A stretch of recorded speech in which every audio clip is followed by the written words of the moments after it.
Good morning. Good morning, Paul. Morning, Richard. It's Saturday morning and we're here again doing another Instant Pot video just for you. And it's another bung it all in and let the Instant Pot work its magic. So tell us, Paul, what is the recipe today? So this is a green lentil curry. It's lovely and fragrant and has great flavour, but is not hot. It is not a hot curry. It's quite a mild curry.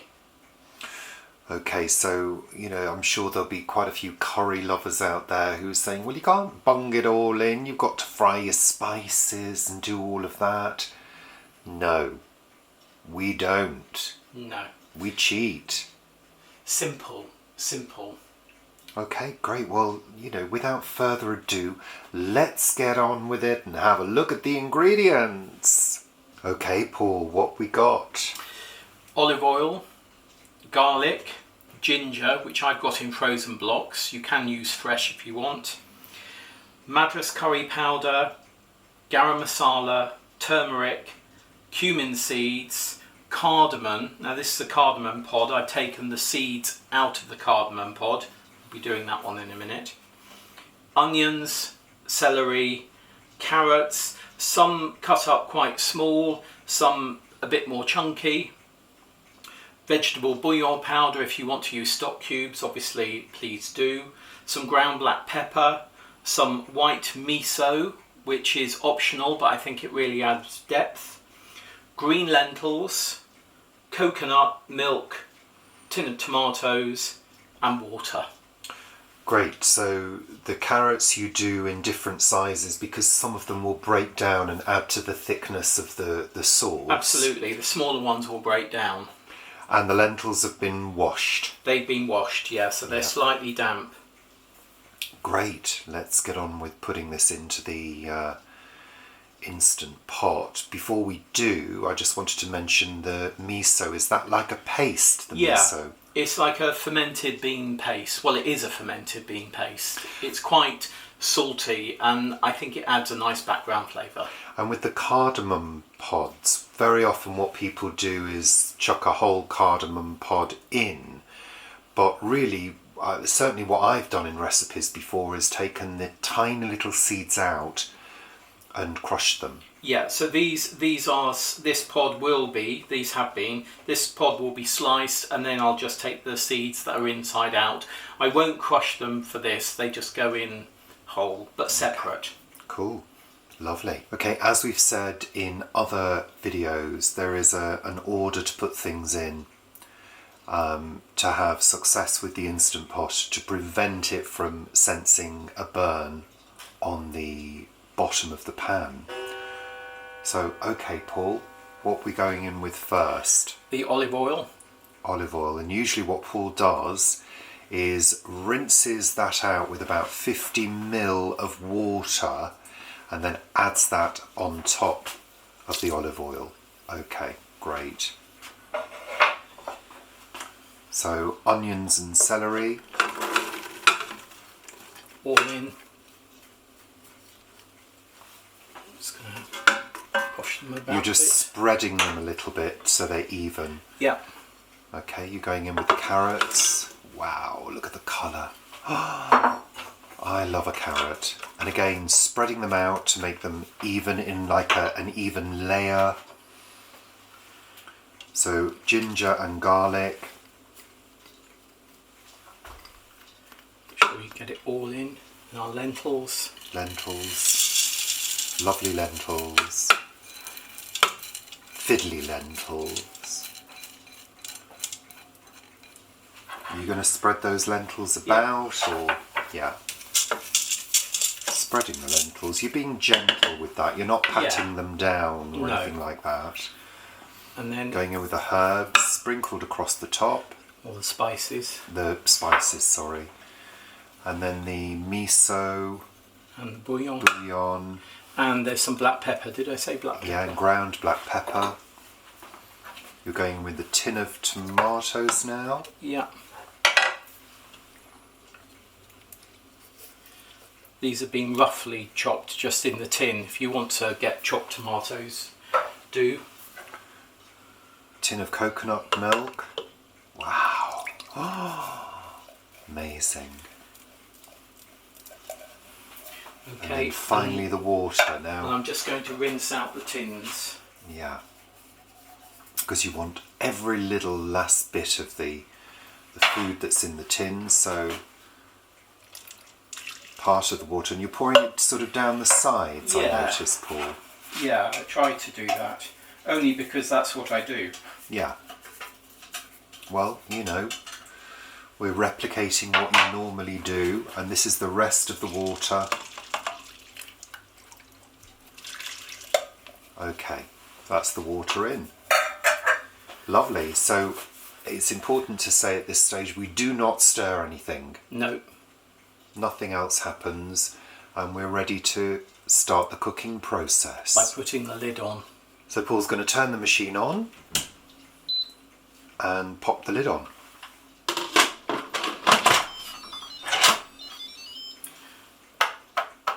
And then turning that nozzle to the right.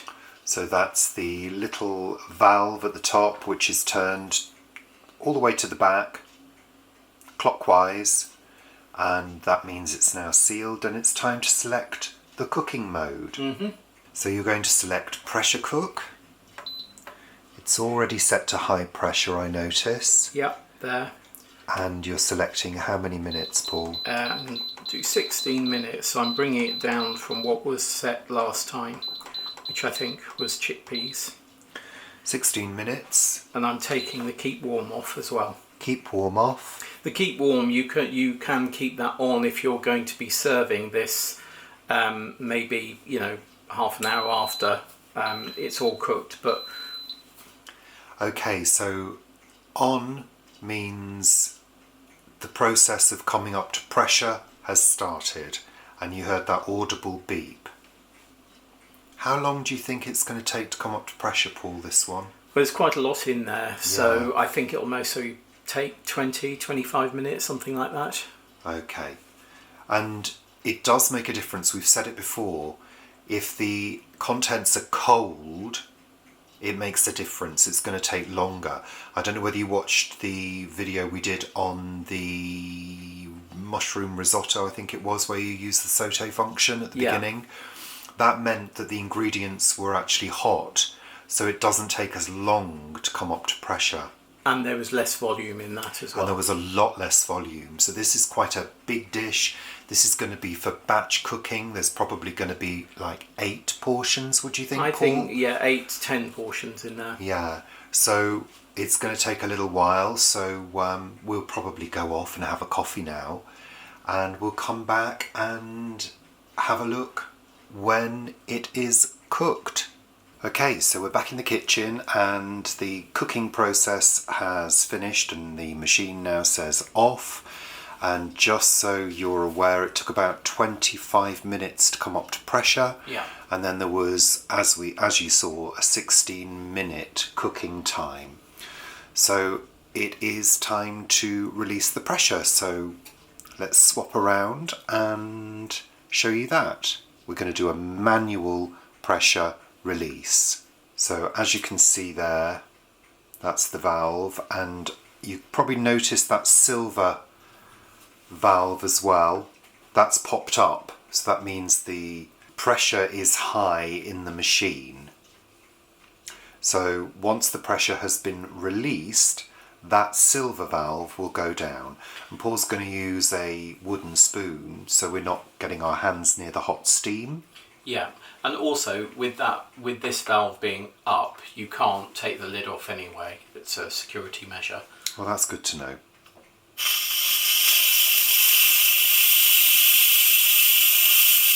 The wonderful thing about releasing the pressure is you get all the fragrance of the dish coming out. It takes a little while.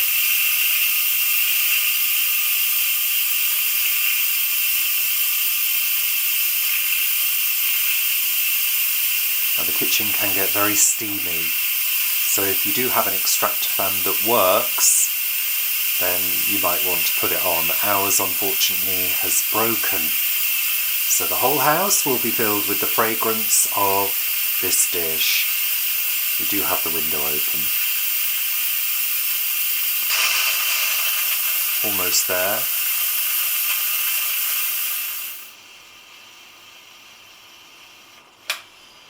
And you just saw the valve and you probably heard it pop down. So that means that the pressure is released and it's safe to take the lid off and have a look at your dish. Remove the lid. Ooh. So there we are, there's the dish, and as we've said before, no real movement occurs with a pressure cooker. It's not stirred, it doesn't have an automatic stirring function or anything like that, so it's essential to give everything a really good stir at this point, which Paul is going to do. Oh, look at that.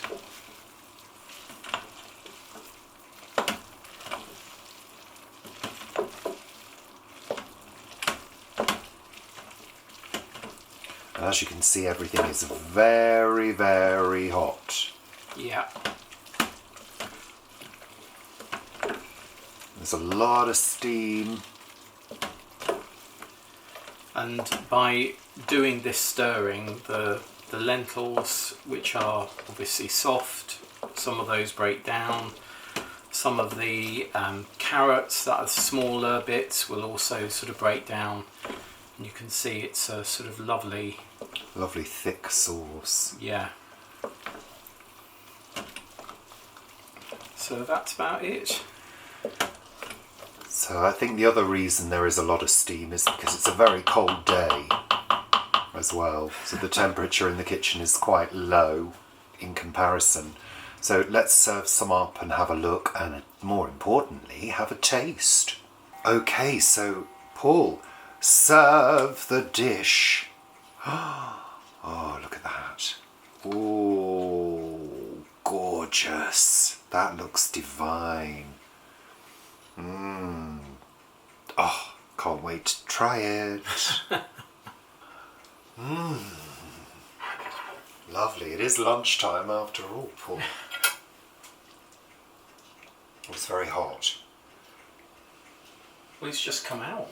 I know.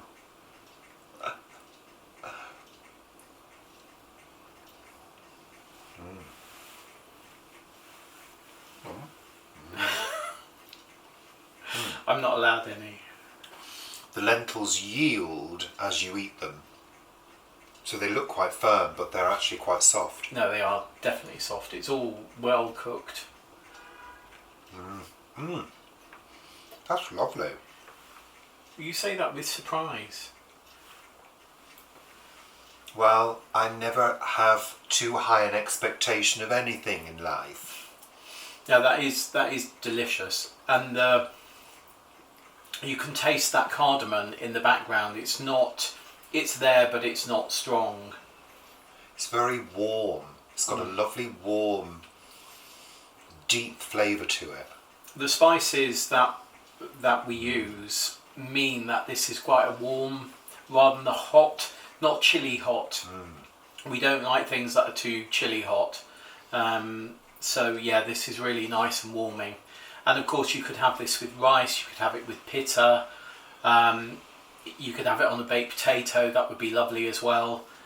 It's a great dish, it really is. And what we will do now, once Richard has finished the bowl, is I'll let this go cold. I'll take the whole pot here out, let it go cold, and then portion that up, and as you've seen us before, put it into the freezer with a label on, so that if we are really busy of a day and don't have the time to cook in the evening, we can just take it out in the morning to have in the evening, or just take it out and then microwave, defrost it in a microwave. So that way you always have something in the freezer, which we really find useful. I just got a cardamom seed and it sort of burst in my mouth. And it's filled my... it's just divine. Thank you for watching. We do hope you're enjoying this series of pressure cooking videos with the Instant Pot. That's Instant Pot by Instant Pot. Take care, thanks for watching, see you soon. See you soon. Bye. Bye.